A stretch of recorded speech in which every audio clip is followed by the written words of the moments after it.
오늘은 믿음의 원리라는 제목으로 하나님의 말씀 증거하도록 하겠습니다.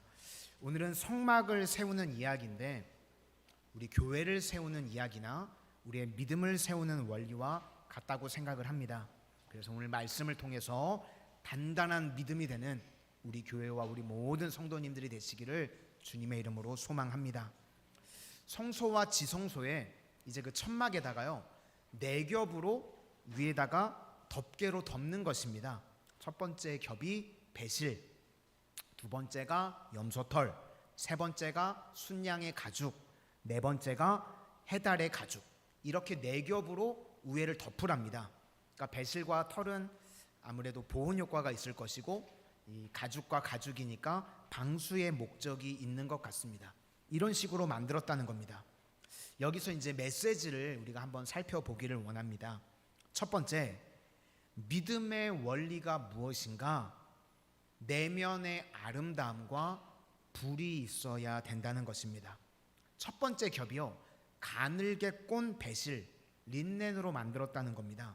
정성이 제일 많이 들어갑니다. 다른 건 다 단색인데요, 이건 컬러풀합니다. 청색, 자색, 홍색 실, 거기다가요 그림까지도 술을 놓았는데 천사를요 정교하게 술을 놓았답니다. 그러니까 한마디로 이야기해서 손이 제일 많이 간 것입니다. 그 당시에는 방직기가 없는 시대입니다. 그러니까 원단을 만드는 것 자체가요 오래 걸리는 겁니다. 옛날에는요 천이 엄청나게 비쌌습니다. 요즘은 가죽 옷이 더 비싸죠. 근데 예전에는 천이 훨씬 더 비쌌습니다. 왜 그런가 하면 만들기가 힘들었기 때문에. 그래서 신약에 예수님께서 십자가에 달리시고 난 다음에 뭐 겉옷을 나눠 가졌고 또 속옷은 제비를 뽑았다. 기억들 나시죠? 왜 남이 입던 속옷을 가져가서 입죠? 변태인가요? 그만큼 천이 귀했다는 겁니다. 그런데 이 천으로요 첫 번째 성소와 지성소를 덮는 덮개를 만들었답니다. 그러니까 첫 번째 덮개, 최고의 정성으로 만들었다. 실로 짜야 되고요, 또 컬러풀해야 되고 천사의 문양까지도 세밀하게 집어넣고 이런 과정들이 있었답니다. 그러니까 시간과 돈이요 엄청나게 들어가는 겁니다. 그러면 보여줘야 되는 거 아닙니까? 그죠? 엄청난 시간과 정성, 그걸 기울여서 만들어졌으면 보여줘야 될 것 같은데, 그런데 오늘 성경을 보시면 첫 번째 덮개 위에요 두 번째, 세 번째, 네 번째 겹쳐가지고 덮어버립니다. 그러면 첫 번째 겹이 안 보이겠죠? 여기에 메시지가 있다는 겁니다. 우리 사람들은요 중요한 것을 밖으로 보여주기를 원합니다. 그런데 우리 신앙은요 내면에 있다는 것입니다. 그러니까 하나님만 보시면 된다는 겁니다. 그것이 우리의 신앙의 본질이라는 것입니다. 그래서 우리 신앙이요 제대로 되기 위해서는 속으로 들어가야 됩니다. 겉으로 드러나는 것에 너무 신경을 쓰면 안 된다는 것입니다. 교회에 와서도요 우리가 하나님 만나고 예수님을 만나야 되는데 자꾸 사람들 신경 쓰고 사람들 시선에 흔들린다 그러면 신앙의 본질을 떠난 것이다, 그런 것입니다. 그러니까 본질이 중요하고 내면이 중요하다, 그런 것입니다. 국립중앙박물관에 계시는 관장님에 대한 이야기를 들은 적이 있는데요, 중국과 한국 그리고 일본 불상의 차이점을 아십니까? 그걸 제가 어떻게 합니까? 그렇죠? 목사가 불상에 관심이 있을 리가 없는데. 그래서 들어봤죠. 무슨 차이점이 있나? 그랬더니 중국과 한국 불상은요 이 불상의 뒷면이 거칠거칠하답니다. 만들었을 때 거칠거칠하답니다. 근데 이상하게도 일본 사람들은요 안 보이는 곳까지도 매끈매끈하게 만든답니다. 그래서 불상 등을 만져보면 매끈매끈하면 일본 거, 이게 거칠면 중국이나 한국 거랍니다. 대충 안다는 거죠. 또 한국과 중국 것을 구분할 수 있는 방법이 있는데, 불상이 있으면 발 받침이 있죠, 움직이지 않게. 그런데 발 고정대가 하나만 있으면 중국 거, 2개가 있으면 한국 거랍니다. 그러니까 중국은 정말 대충 만드는 거예요. 이 고정대가 하나만 있으면요, 시간이 가면 부처님이 돌아가십니다. 돌아버리는 거죠. 부처님도 돌아버리시고 그걸 믿는 사람들도 돌아버리고 그렇게 되는 거예요. 시간이 가면 이게 막 자꾸 돌아가는 겁니다.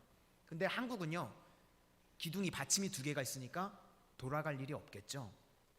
그러니까 한국은 대충은 만드는 것 같지만 실용성은 절대로 포기하지 않는답니다. 얘기를 들어보니까 그 박물관장님 이야기가 한국이 최고라는 거예요. 허례허식도 없고 그렇지만 실용성 있게 만들고, 불상을 하나를 만들어도 쓸데없는 것에는 노력하지 않고 필요한 곳에 집중을 한다는 겁니다. 그러니까 중국 이 짝퉁의 역사는요, 최근의 일이 아닙니다. 옛날 조상 때부터요, 거기는 대충 만들었습니다. 이 이야기를 들으면서 그런 생각을 해봤습니다. 보이지 않는 것, 디테일이 강한 것이 진짜구나. 미국 맨하탄에 가면 자유의 여신상이 있습니다. 다 아시죠? 자유의 여신상 높이가 46m. 거기 받침대가 있는데 받침대 높이는 47.5m. 그러니까 밑에서 꼭대기를 보면요, 93.5m. 까마득합니다. 엄청나게 높은 거죠. 손가락 하나 길이가요 2.44m. 그 손가락 길이만큼 컸으면 좋겠는데 엄청나게 큰 겁니다. 그러니까 자유의 여신상이라기보다는요, 자유의 거인상이 맞습니다. 엄청나게 큰 겁니다. 그러면 90m가 넘는 그 엄청난 높이의 자유의 여신상, 이 머리 부분이요, 가지런한지 엉클어져 있는지 헝클어져 있는지 누가 볼 수 있습니까? 없습니까? 볼 수 없죠. 그 당시에는 볼라 그래도 볼 수가 없습니다. 이 우리가 다 아시는 것처럼 라이트 형제가 비행기를 만든 게 1903년. 근데 자유의 여신상이 만들어진 건 1884년. 1884년에는요, 그렇게 높은 곳을 아무도 볼 수가 없습니다. 그러면 자유의 여신상 머리는요, 좀 대충 만들어도 될 것 같은데 가지런하게 만들어져 있습니다. 그래서요, 물어봤답니다. 아무도 못 보는데 왜 머리카락까지 가지런하게 만든 이유가 뭡니까? 그랬더니 대답을 하기를, 첫째는 하나님이 보시고, 날아가는 새들이 보고, 그리고 우리 후대의 후손들이 볼 것입니다. 이것이 내면입니다. 우리 신앙이 그래야 된다는 것입니다. 눈앞에 보이는 사람들에게 온전하게 서는 것이 아니라 우리는요, 하나님이 보시는 겁니다. 우리 성도님들 한 분 한 분의 신앙의 모습을요, 하나님이 주목하고 하나님이 보고 계심을 믿으실 수 있기를 바랍니다. 그래서 맨 앞쪽에 덮어서 2겹, 3겹, 4겹으로 보이지도 않는 곳을요, 철저하게 신경을 쓴 것, 신앙의 내면이 중요하다. 이걸 우리에게 말씀해 주고 있다는 겁니다. 마태복음 6장을 보시면 경건한 일들에 관한 주제 3가지가 나오죠. 구제, 기도, 금식. 다 공통점이 무엇인가? 은밀하게 하라는 겁니다. 그 중에 하나 구제를 예를 들어 본다 그러면 마태복음 6장 3절 말씀에, 너는 구제할 때에 오른손이 하는 것을 왼손이 모르게 하여 내 구제함을 은밀하게 하라. 은밀한 중에 보시는 너희 아버지께서 갚으시리라. 왜 오른손이 하는 일을 왼손이 모르게 해야 되죠? 그래야만 내면이 가꾸어지기 때문에 그렇습니다. 오른손이 하는 일이 왼손이 알게 되면요, 자꾸 거치장에 신경에 쓰게 되어 있습니다. 그러니까 거치장에 신경 쓰게 되면요, 신앙 같이 보이지만 그거 신앙 아니라는 것입니다. 그러니까 신앙은요, 반드시 내면입니다. 하나님 앞에서. 그것이 중요한 것입니다. 사무엘 선지자가 이새의 아들 가운데 기름 부을 자가 있으니까 기름 부으러 가라 그랬죠. 그러니까 다윗에게 기름을 부어주시려고 시켰습니다. 근데 사무엘 선지자가 갔더니 첫째 아들이 엘리압인데요, 요즘 차은우 같이 생겼던 것 같아요. TV 잘 안 보시나요? 네, 저도 잘 안 보는데 찾아봤습니다. 봤더니 저보다 조금 잘생겼더라고요. 사무엘 선지자가 엘리압을 보는데요, 외모에 그냥 압도당했던 것 같아요. 너무 잘생겼던 것 같습니다. 그냥 그 자리에서 기름을 부으려고 그랬습니다. 그랬더니 하나님이 말리시죠. 사무엘상 16장 7절 말씀에 여호와께서 사무엘에게 이르시되 그의 용모와 키를 보지 말라. 내가 이미 그를 버렸노라. 내가 보는 것은 사람과 같지 아니하니 사람은 외모를 보거니와 나 여호와는 중심을 보느니라. 우리 하나님은 외모가 아니라 중심을 보신다는 겁니다. 무슨 이야기입니까? 내면이라는 것입니다. 그러니까 우리가 신앙생활이라고 하는 것은 무엇인가? 내가 성막인데요, 내 삶에 성막 하나 제대로 세우는 것, 그것이 신앙이라는 것입니다. 그러니까 내가 성막인데 성막을 제대로 만들기 위해서 필요한 것이 무엇인가 하면 껍데기 아니라는 겁니다. 내면에 첫 번째 겹에 청색, 자색, 홍색 실로 잘 무늬도 집어넣고 천사 문양도 잘 그려놓고 디테일에서 최선을 다하는 모습, 그게 진짜라는 것입니다.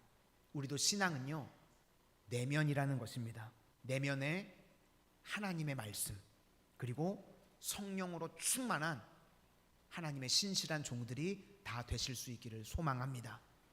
그런데 내면에 아름다움만 있는 것이 아니라 또 하나 불이 있어야 된다는 것입니다. 열왕기상 11장을 보시면 솔로몬의 불순종의 결과가 나옵니다. 불순종하면 어떤 일이 벌어지게 되는가? 내게 임한 축복이요, 대적에게 다 갑니다. 그리고 대적에게 임해야 될 심판이요, 내게 와버리게 됩니다. 우리가 하나님 앞에 순종하면요, 대적이 어리석어집니다. 그리고 이상하게 대적의 마음이 두려워지고요, 대적이 막 분열됩니다. 그래서 결국 대적이 망하고 승리하게 됩니다. 그러니까 우리가 사실은 대적에 대해서요, 뭐 신경 쓰고 상대할 게 사실은 하나도 없습니다. 그냥 하나님 말씀에 순종해서 나아가면요, 알아서 대적이 망하게 됩니다. 그런데 내가 불순종하면 대적이 당해야 될 일들이요, 나에게 온다는 겁니다. 멀쩡하던 내가 갑자기 어리석어집니다. 자기만 모릅니다. 그리고 두려워할 이유가 실은 없는데 막 마음이 두려워집니다.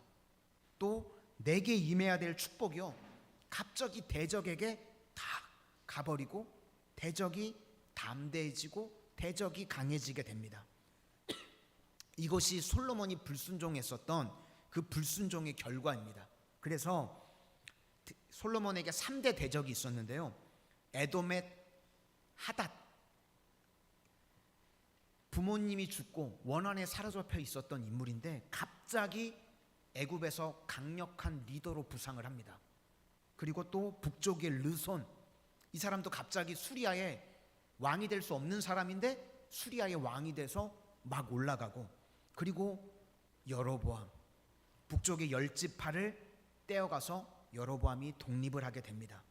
솔로몬 때 과부의 아들이었습니다. 열왕기상 11장 28절을 보니까 여로보암은 큰 용사라, 용사인데 부지런하기까지 했습니다. 그러니까 리더로서의 덕목을 다 갖춘 거죠. 그래서 하나님께서 선지자를 보내서 여로보암에게도 이야기를 하십니다. 너에게 10지파를 주겠다. 그러면서 뭐라고 말씀하시는가 하면 다윗이 기준인데 다윗같이 순종하면 다윗에게 준 축복 너에게 다 주겠다. 그렇게 말씀하십니다. 그런데 북쪽 이스라엘은요, 9왕조 19왕입니다. 9왕조라는 건 쿠데타가 8번 일어났다는 거죠. 그리고 왕이 계속 바뀌어서 19왕조. 그런데 19명의 왕 중에요, 선한 왕이 단 하나도 없습니다. 성경에서 악하다 그럴 때 특징이 무엇인가? 다윗을 기준으로 놓고 보는 겁니다. 그러면 다윗은 뭐가 있었는가? 내 앞에 등불을 가지고 있다, 이런 표현을 씁니다. 다윗에게는요, 등불이 있었다는 겁니다. 또 다른 말로 하면 속에 불이 있었다는 겁니다. 그 불이 무엇인가? 말씀의 불, 성령의 불. 다윗은 불이 있었다는 겁니다. 우리가 신앙생활을 하는데요, 어떤 사람은 신앙의 연수가 길지 않은데 주님 앞에 능력 있게 쓰임 받는 사람이 있습니다. 잘 보면 그 속에 불이 있습니다. 그런데 반면에 오래 교회에 다니고 신앙생활을 했다고 하는데도요, 불이 없는 사람이 있습니다. 그러니까 다윗의 특징은요, 불이라는 겁니다. 남쪽 유다도요, 이스라엘 왕을 계산을 할 때는 통일 왕국 시대의 왕은 빼고 계산을 합니다. 사울, 다윗, 솔로몬 빼고. 그 다음에 그래서 첫 번째가 르호보암부터 20명의 왕이 있었습니다. 전부 다 다윗의 후손들인데 그 중에서는 쓸만한 왕들이 몇 명이 있었습니다. 3대 왕이 아사, 4대가 여호사밧, 10대 우시야, 13대 히스기야, 16대 요시야. 이렇게 한 5명 정도가요, 선한 왕으로 꼽힙니다. 이 선한 왕들의 특징이 무엇인가? 하나같이 불이 있었습니다. 뭐 외적으로 군사가 강하다 약하다 그것이 아니라 불이 있느냐 불이 없느냐, 그거에 따라서요 완전히 달라집니다. 아사 왕은요, 하나님의 불이 임했더니 자기 어머니가 우상 숭배한다고 어머니를 성전에서 쫓아냅니다. 뭐 불효자다 그런 이야기가 아니라 하나님에 대한 뜨거운 마음이 있으니까요, 어머니조차도 용서가 안 되는 겁니다. 또 여호사밧은요, 연합군들이 쳐들어왔는데 하나님에 대한 뜨거운 불이 있으니까요, 우리는 찬송만 해도 이긴다는 거예요. 성가대 맨 앞에 세우고요, 찬송할 때 불의 승리가 임하게 됐습니다. 히스기야도 마찬가지죠. 아수르의 18만 5천의 군대가 쳐들어왔을 때요, 하나님의 불을 가지고 기도했더니요, 다 승리하고 살아나게 되었습니다. 요시야는요, 성전을 청소하다가 말씀을 발견해서 옷을 찢으면서 하나님 앞에서요, 말씀의 불이 있었습니다. 우리가 예배가 무엇인가? 이 시간이요, 불을 받는 시간입니다. 우리 인생에 불이 있고 없고는요, 하늘과 땅 차이입니다. 불이 없으면 아무리 세상적으로 대단해 보여도요, 여로보암 2세 역사적으로는 대단한 인물이죠. 성경에는요 딱 6절 기록되어 있습니다. 그리고 뭐라고 끝나는가? 악한 왕이더라. 그렇게 끝납니다. 우리 인생에요, 반드시 불이 있어야 될 줄로 믿습니다. 그래서 우리 신앙은요, 내면의 아름다움 플러스 불이 있는 겁니다. 불이 있으면요, 일어서게 된다는 것입니다. 오늘도 성령의 불이, 또 말씀의 불이 타오르는 거룩한 종들이 다 되시기를 주의 이름으로 축원합니다. 그게 단단한 믿음의 첫 번째 조건이라는 것입니다. 두 번째로, 믿음은요, 서로 연결이 되는 것입니다. 여기 보면 중요한 키워드가요, 서로 연결되었다, 그런 뜻입니다. 이렇게 연결되었다라는 개념에서 나온 게 신약의 교회가 나옵니다. 서로 연결이 되어 그리스도의 몸을 이루고, 뭐 이런 이야기가 나오죠. 이게 어디서 나온 이야기인가 하면 바로 이 성막의 원리입니다. 이 원리가 무엇인가? 널판지가요 48개가 있는데 이 널판지를 레고처럼 조립이 되는 겁니다. 그러면 연결이 잘 되기 위해서 필요한 게 무엇인가? 자기 자리에 있어야 되는 겁니다. 48개의 널판지가. 우리가 단추를 채울 때도요, 첫 번째 단추를 잘 채우는 게 중요하죠. 안 그러면 옷이 전체가 틀어지게 됩니다. 그래서 연결에 있어서 중요한 첫 번째 조건이 무엇인가? 자기가 자기 자리에 있어야 된다는 것입니다. 우리 3절을 다 같이 한번 보시도록 하겠습니다. 시작. 그 휘장 5폭을 서로 연결하며 다른 5폭도 서로 연결하고. 그래서 신앙이라고 하는 것은 무엇인가 하면 자기 자리를 알고 자리를 지키는 것입니다. 첫째는 하나님의 자리입니다. 우리 1계명이 무엇입니까? 나 외에 다른 신을 내게 두지 말라. 이걸 다르게 번역할 수도 있다고 그랬죠. 내 앞에 하나님만 두라. 그러니까 하나님의 자리가요, 항상 내 앞에 있어야 됩니다. 그게 믿음입니다. 내 앞에 오직 하나님만 계십니다. 오직 하나님, 오직 예수. 그리고 내 자리는요, 부르심의 자리입니다. 하나님이 불러주신 자리, 그 자리가요 가장 정확한 믿음의 자리라는 것입니다.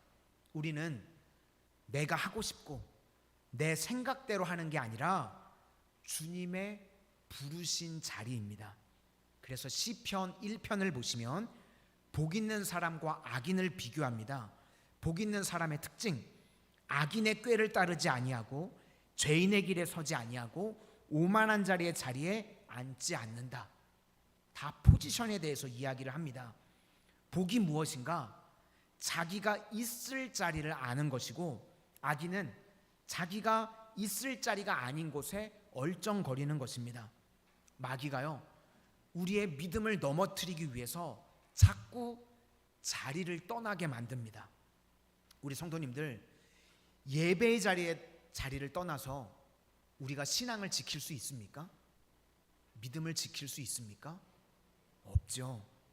그러니까 마귀는 어떻게 해서든지요, 예배의 자리를 떠나게 만들고, 기도의 자리를 떠나게 만들고, 전도의 자리를 떠나게 만들어서 우리를 아무것도 아닌 존재로 만드는 것입니다. 그러니까 우리가 뭘 잘하고 못하고는 둘째치고요, 부르심의 자리에 있는 것, 그것이 중요하다는 것입니다. 열대 우림 지역은요, 나무가 울창합니다. 왜 그렇죠? 자리를 잘 잡아서 그렇습니다. 햇빛이 잘 드는 지역입니다. 툰드라 지역, 거기는 왜 나무가 안 자라죠? 자리를 잘못 잡아서 그렇습니다. 추우니까요, 나무가 다 얼어 죽습니다. 시편 1편을 보시면 시냇가에 심은 나무는 계절을 따라 많은 열매를 맺는답니다. 그게 자기 힘과 능력입니까? 자리를 잘 잡은 것입니다. 그래서 신앙이라고 하는 것은요, 하나님을 앞에 두고 하나님께서 나를 부르신 그 자리에 정확하게 있는 것입니다. 그래서 우리가 복음을 증거한다는 것이요, 헬라어로 유앙겔리온, 좋은 소식, 기쁜 소식, 굿뉴스 이렇게 번역을 하는데, 복음 자체도 기쁨이 되지만 전하는 자에게 부수적으로 기쁨이 온다, 그런 뜻도 있습니다. 그러니까 누가복음 15장을 보시면 잃어버린 양 한 마리 찾는 비유가 나오죠. 양 자체도 기쁨입니다. 죽었다 살았으니까 기쁘겠죠. 본인도 기쁘겠죠. 그런데 양에 대한 기쁨은 별로 언급이 되어 있지 않습니다. 찾은 자의 기쁨에 대한 이야기가 나옵니다. 누가복음 15장 5절을 보니까 또 찾아낸즉 즐거워 어깨에 메고, 그러니까 너무 기뻐서 사람들을 다 모아서 함께 즐기자고 그랬더니 하늘에서 어떤 일이 벌어지는가?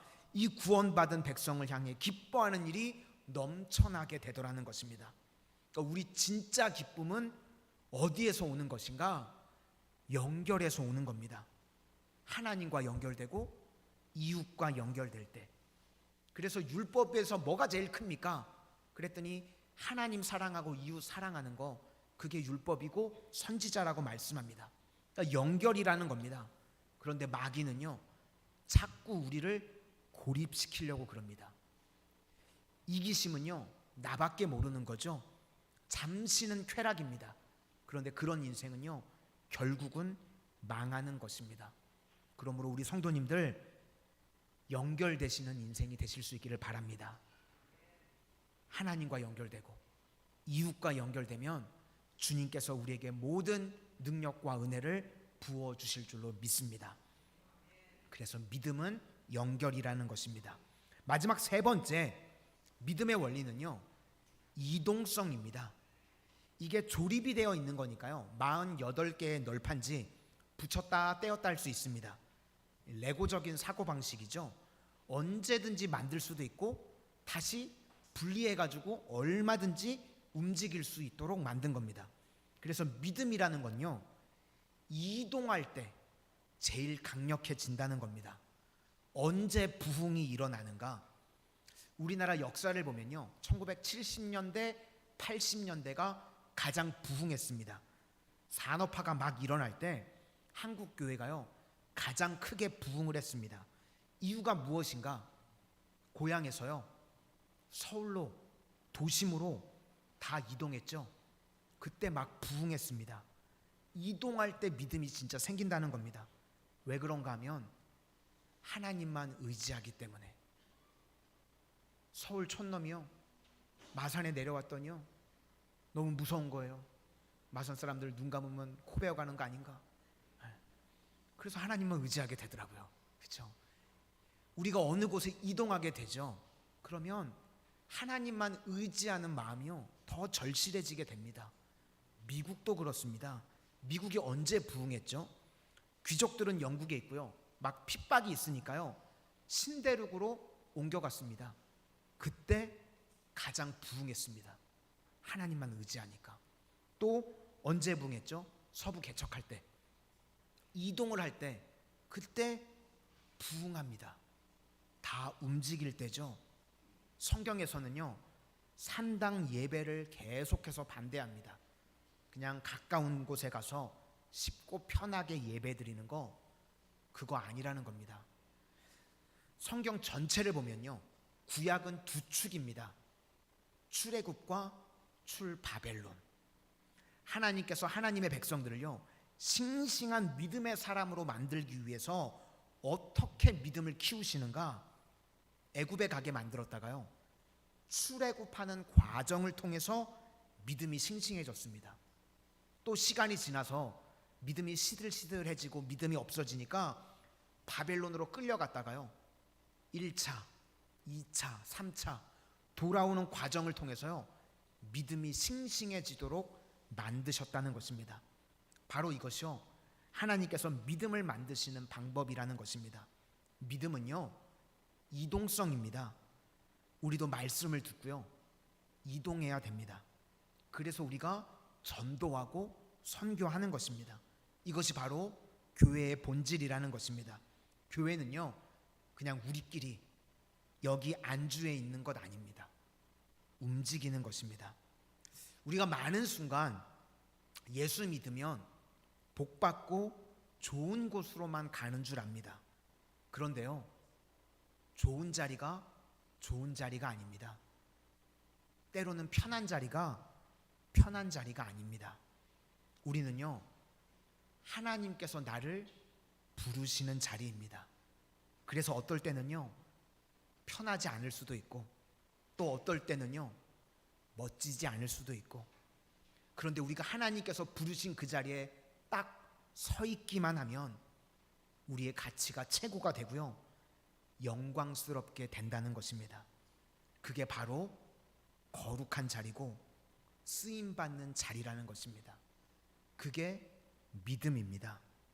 우리 성도님들은 믿음으로 하나님께 영광 돌리고, 영광 아닌 일에 인생을 낭비하는 그런 어리석음을 범치 않고 영광을 위해서만 쓰임받는 하나님의 능력의 종들이 다 되시기를 주의 이름으로 축원합니다.